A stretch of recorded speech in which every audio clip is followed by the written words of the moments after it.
नमस्कार साथियों, जय श्री कृष्णा। स्वागत है आपका हमारे चैनल श्री श्याम वर्ड्स में। दोस्तों, आज हम इस वीडियो से जानेंगे कि अच्छे लोगों के साथ बुरा क्यों होता है, तो एंड तक बने रहना, ध्यान से सुनना। दोस्तों, रामायण हिंदू धर्म के महानतम ग्रंथों में से एक है। यह केवल एक कथा नहीं, बल्कि जीवन के हर मोड़ पर मार्गदर्शन देने वाला ग्रंथ है। राजा दशरथ का प्रसंग इस सत्य को उजागर करता है कि हमारे कर्म ही हमारे भाग्य को गढ़ते हैं। जब श्री राम वनवास को गए तो दशरथ पुत्र वियोग में तड़पते रहे।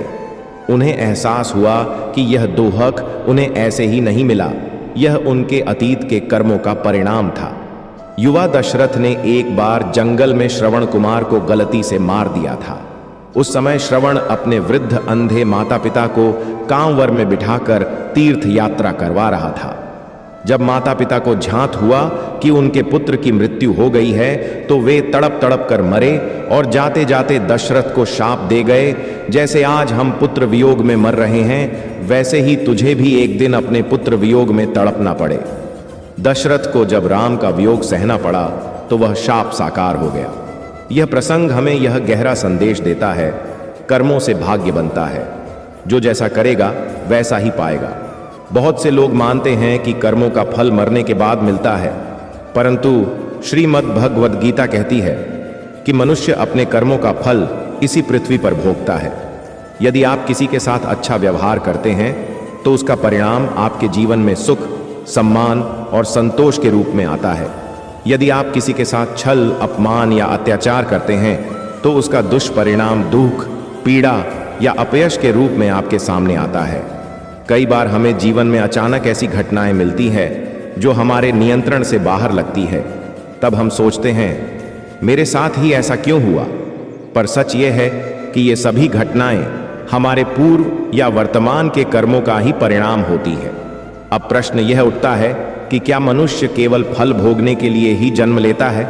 नहीं, मनुष्य जन्म केवल भोग के लिए नहीं, मोक्ष के लिए है। इसलिए हमें ऐसा जीवन जीना चाहिए जिसमें निष्काम भाव हो, जिसमें किसी के प्रति द्वेष या अहंकार न हो, जिसमें कर्तव्य हो लेकिन अधिकार की अपेक्षा न हो। जब हम इस भाव से कर्म करते हैं तब हम उस अवस्था को प्राप्त करते हैं जहां कर्म फल नहीं बांधते। तभी आत्मा मुक्त होती है और वह जन्म मरण के बंधन से पार निकल जाती है। अपने हर कर्म से पहले विचार करें, क्या इससे किसी को दुख होगा? सत्य बोले, प्रेम करें, करुणा रखें, अपने परिवार, समाज और राष्ट्र के प्रति अपने कर्तव्यों का निर्वाह करें। किसी से नफरत नहीं, बल्कि उनके लिए मंगल की भावना रखें। धर्म का अर्थ है कर्तव्य, करुणा, संयम और समर्पण। और सबसे आवश्यक बात, ईश्वर पर विश्वास रखें और उसके वचनों को जीवन में उतारें। यही जीवन का मार्ग है, यही मोक्ष की दिशा है, यही सत्य है। मनुष्य का जीवन अनेक रहस्यों से भरा हुआ है, परंतु इन सभी रहस्यों में एक सत्य सदा अटल और अडिग है, कर्म। मनुष्य जो कुछ करता है, चाहे वह सोच के स्तर पर हो, भावना के रूप में हो या क्रियात्मक रूप में, वह सब कर्म की परिभाषा में आता है। जब कोई व्यक्ति कुछ सोचता है, वह सोच एक ऊर्जा बनकर उसके भावों में प्रकट होती है। वही भाव इच्छाओं का रूप ले लेते हैं और इच्छाएं जब कार्य रूप में बदलती है तो उन्हें हम कर्म कहते हैं। इस तरह देखा जाए तो हर कर्म की जड़ हमारे विचारों में ही होती है। इसलिए कहा गया है, जैसे विचार वैसे कर्म, जैसे कर्म वैसा जीवन। मनुष्य के भीतर जो विचार उठते हैं वे उसकी चेतना का मार्गदर्शन करते हैं। जब विचार सकारात्मक होते हैं तो वे हमें अच्छे उद्देश्यों की ओर ले जाते हैं। उद्देश्य जब स्पष्ट होते हैं तब हम उन्हें पूरा करने के लिए कर्म करने लगते हैं, और यही कर्म बार बार किए जाने पर हमारी आदतों का हिस्सा बन जाते हैं। आदतें धीरे धीरे हमारे चरित्र का निर्माण करती हैं और अंततः यही चरित्र हमारे भाग्य का निर्माण करता है। इस प्रकार विचार से आरंभ होकर भाग्य तक की यात्रा कर्म के पुल से होकर गुजरती है। प्रकृति का यह अटल नियम है, जो बीज तुम धरती में डालोगे वही पेड़ बनेगा, वही फल देगा। अगर तुम नेकी बोओगे, सेवा और करुणा के बीज डालोगे, तो समय आने पर तुम्हें शांति, प्रेम और सम्मान मिलेगा। यदि तुम छल, कपट और घृणा बोओगे तो वही तुम्हारे जीवन में लौट कर आएगा। कर्म कभी निष्फल नहीं जाते। हर कार्य का परिणाम है, भले ही वह तुरंत न दिखाई दे, पर समय के साथ वह फलित अवश्य होता है। जब मनुष्य अच्छे कर्म करता है, किसी की मदद करता है, सत्य बोलता है, अपने कर्तव्यों को निष्ठा से निभाता है, तब वह न केवल समाज को बेहतर बनाता है, बल्कि अपनी आत्मा को भी पवित्र करता है। अच्छे कर्मों से आत्मविश्वास बढ़ता है, आत्मसंयम विकसित होता है और व्यक्ति अपने भीतर एक अदृश्य शक्ति का अनुभव करने लगता है। यह शक्ति ही उसे जीवन के संघर्षों में स्थिर रहने की ताकत देती है। बहुत से लोग केवल दुनिया को दिखाने के लिए अच्छे बनने का प्रयास करते हैं, लेकिन यह केवल एक मुखौटा होता है। सच्चा कर्म वह है जो बिना दिखावे के किया जाए, न किसी स्वार्थ से, न किसी पहचान की चाह में। सच्चा धर्म वही है जहां भीतर से करुणा और सेवा का भाव हो, जहां दूसरों के दुख को देखकर हृदय विचलित हो उठे। ऐसा व्यक्ति ही वास्तव में ईश्वर के समीप होता है। कई बार लोग सोचते हैं कि थोड़ी सी चालाकी, थोड़ा सा झूठ उन्हें लाभ दे सकता है, लेकिन वे यह भूल जाते हैं कि हर कर्म एक ऊर्जा है जो वापस लौटती है। जब कोई किसी को धोखा देता है तो वह केवल सामने वाले को नहीं, बल्कि अपनी आत्मा को धोखा देता है। ऐसे लोग धीरे धीरे अपने भीतर से खोखले हो जाते हैं। इसलिए किसी को भी धोखा देने से पहले यह जरूर सोचना चाहिए, क्या मैं चाहता हूं? दोस्तों, इस संसार में जो कुछ भी होता है वह यूं ही नहीं होता। हर घटना, हर परिस्थिति, हर सुख दुख हमारे द्वारा किए गए कर्मों का ही प्रतिफल होता है। हमारे जीवन की दिशा और दशा इस बात पर निर्भर करती है कि हम कौन से मार्ग पर चल रहे हैं, धर्म का या अधर्म का, सेवा का या शोषण का, सत्य का या छल का। ईश्वर ने इस संसार को एक अद्भुत नियम से बांध रखा है और वह नियम है कर्म का सिद्धांत। यही वह व्यवस्था है जो प्रत्येक जीव को उसके कर्मों का फल देती है, बिना किसी भेदभाव के, बिना किसी पक्षपात के। मनुष्य का सच्चा परिचय उसके कर्मों से होता है, न कि उसके वंश, जाति, धन या पद से। एक निर्धन व्यक्ति भी यदि सेवा, दया और ईमानदारी से जीवन जीता है तो वह ईश्वर की दृष्टि में महान होता है, और एक राजा भी यदि अन्याय करता है तो वह पाप का भागी होता है। अच्छे कर्म जैसे सत्य बोलना, किसी की मदद करना, माता पिता की सेवा करना, जरूरतमंदों की सहायता करना, परोपकार करना आदि। बुरे कर्म जैसे झूठ बोलना, दूसरों का हक छीनना, किसी को कष्ट देना, धोखा देना, नशा करना, अपवित्र विचार फैलाना आदि। जब मनुष्य इस शरीर को छोड़ता है तो उसकी आत्मा अकेली जाती है, लेकिन उसके साथ जाते हैं उसके कर्म। यदि उसके कर्म पुण्य के होते हैं तो उसे स्वर्ग या वैकुंठ जैसे दिव्य लोकों में स्थान मिलता है, जहां केवल आनंद, शांति और प्रेम होता है। लेकिन यदि उसके कर्म पाप से भरे होते हैं तो वह आत्मा नरक के अंधकार में गिरती है, जहां उसे अपने कर्मों का कठोर दंड भुगतना पड़ता है। हर आत्मा के लिए दंड भी उसके कर्मों के अनुसार अलग अलग होता है। यह दंड केवल सजा नहीं, बल्कि आत्मा को उसके पापों का अनुभव कराकर उसे शुद्ध करने की प्रक्रिया होती है। एक बार एक सिद्ध पुरुष, एक ज्ञानी आचार्य अपने शिष्यों के साथ तीर्थ यात्रा पर निकले। दिन भर की यात्रा के बाद वे थक गए और एक घने जंगल में विश्राम करने लगे। तभी आचार्य को कुछ करुण आवाजें सुनाई दी। ध्यान से सुनने पर वे समझ गए कि ये किसी और लोक से आने वाली आवाजें हैं, आत्माओं की कराह, उनका रुदन। आचार्य ने शिष्यों से कहा, बालकों, क्या तुम ये आवाजें सुन पा रहे हो? शिष्य बोले, गुरुदेव, हमें तो कुछ भी सुनाई नहीं दे रहा। आचार्य उन्हें साथ लेकर थोड़ी दूर चले। वहां एक गहरा कुआं था। आचार्य ने उसमें झांका तो देखा 5 आत्माएं अत्यंत पीड़ा में है, रो रही है, छटपटा रही है। शिष्यों को कुछ नहीं दिखा, लेकिन आचार्य की दिव्य दृष्टि ने वह दृश्य स्पष्ट देखा। आचार्य ने उनसे पूछा, वत्सो, तुम कौन हो और किस पाप का फल भोग रहे हो? तब उन 5 आत्माओं ने करुण स्वर में उत्तर दिया। पहली आत्मा, मैं ब्राह्मण था, लेकिन भिक्षा मांगकर उसे धर्म के लिए नहीं, बल्कि विलासिता के लिए उपयोग करता था। आडंबर करता, पर भीतर से भ्रष्ट था। दूसरी आत्मा, मैं क्षत्रिय था, लेकिन अपनी शक्ति का उपयोग दुर्बलों को कुचलने के लिए करता था। मैं अभिमानी और निर्दयी था। तीसरी आत्मा, मैं एक व्यापारी था, लेकिन मिलावटखोरी करता था, झूठे वादे करता था और सिर्फ अपने लाभ की चिंता करता था। मेरी वजह से कई लोगों की जान चली गई।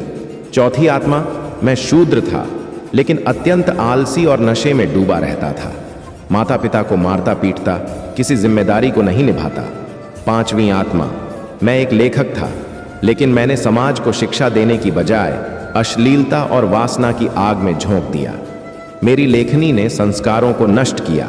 अब वे आत्माएं अपने अपने कर्मों का फल भोग रही थीं। उनके लिए न कोई शांति थी, न विश्राम, केवल पश्चाताप और पीड़ा। शिष्य भयभीत हो उठे, लेकिन आचार्य ने उन्हें शांत किया और कहा, डरो मत, ये आत्माएं अब दुर्बल है। तुम्हारा सच्चा मार्ग, तुम्हारे अच्छे कर्म, तुम्हारी श्रद्धा, ये सब इनसे कहीं श्रेष्ठ और शक्तिशाली है। यह दृश्य हमें यह सिखाने के लिए है कि जीवन में कभी भी अधर्म का मार्ग न अपनाओ। कई बार लोग कहते हैं, हमने तो अच्छा किया, फिर भी दुख क्यों मिला? या बुरा करने वालों को क्यों सुख मिलता है? इसका उत्तर सरल है, कर्मों का फल तत्काल नहीं मिलता, वह ईश्वर की योजना के अनुसार मिलता है। कुछ कर्मों का फल तुरंत मिलता है, कुछ का फल कुछ समय बाद, और कुछ का फल अगले जन्म में, लेकिन फल अवश्य मिलता है। कोई भी कर्म, चाहे वह अच्छा हो या बुरा, कभी व्यर्थ नहीं जाता। यदि हम जीवन को एक रथ माने तो धर्म और कर्म उसके दो पहिए हैं। यदि एक भी पहिया डगमगाया तो जीवन की गाड़ी विपत्ति की ओर मुड़ जाती है। धर्म हमें नैतिकता, सेवा, सत्य और परोपकार सिखाता है। कर्म हमें क्रियाशील बनाता है, आत्मबल देता है और हमें लक्ष्य की ओर ले जाता है।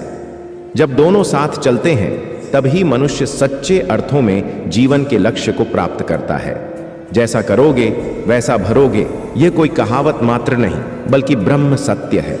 मनुष्य का भाग्य, उसका भविष्य, उसका सुख दुख सब उसके अपने ही कर्मों का परिणाम है। यदि आप आज बुरा करोगे तो कल उसका फल भोगना ही पड़ेगा, और यदि आप अच्छा करोगे तो वह फल भी अवश्य मिलेगा, आज नहीं तो कल।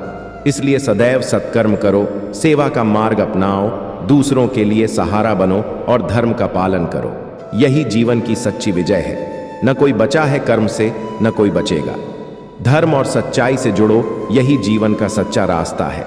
एक बार की बात है, दो व्यक्ति मरने के बाद भगवान की अदालत में पहुंचे। भगवान ने चित्रगुप्त से कहा, इन दोनों के कर्मों का हिसाब लाओ। चित्रगुप्त ने शीघ्र ही दोनों व्यक्तियों के कर्मों का लेखा जोखा लेकर भगवान के सामने प्रस्तुत किया। पहले व्यक्ति का हिसाब लिया गया। वह एक समय बहुत ईमानदार और सत्यवादी था। उसकी जीवन शैली में कभी कोई धोखा नहीं था। उसने अपने जीवन में सच्चाई, मेहनत और ईमानदारी से काम किया था। वह हमेशा दूसरों की मदद करता, अपने काम में निष्ठा रखता और दूसरों के प्रति करुणा दिखाता था। उसके ऐसे कर्मों के कारण भगवान ने उसके लिए बड़े पुरस्कार तय किए थे। उसका भाग्य बहुत उज्जवल था, क्योंकि उसने कई अच्छे कर्म किए थे और उसके लिए भगवान ने सुख और समृद्धि के रास्ते खोले थे। लेकिन समय के साथ जीवन में एक परीक्षा आई। उस व्यक्ति को एक कठिन स्थिति का सामना करना पड़ा। किसी कारणवश उसने अपना धैर्य और विश्वास खो दिया। उसके सामने एक ऐसा अवसर आया जब उसे बेईमानी करने का प्रलोभन मिला। अपने जीवन की कठिनाई से बचने के लिए उसने ईमानदारी का मार्ग छोड़ दिया और बेईमानी का रास्ता अपनाया।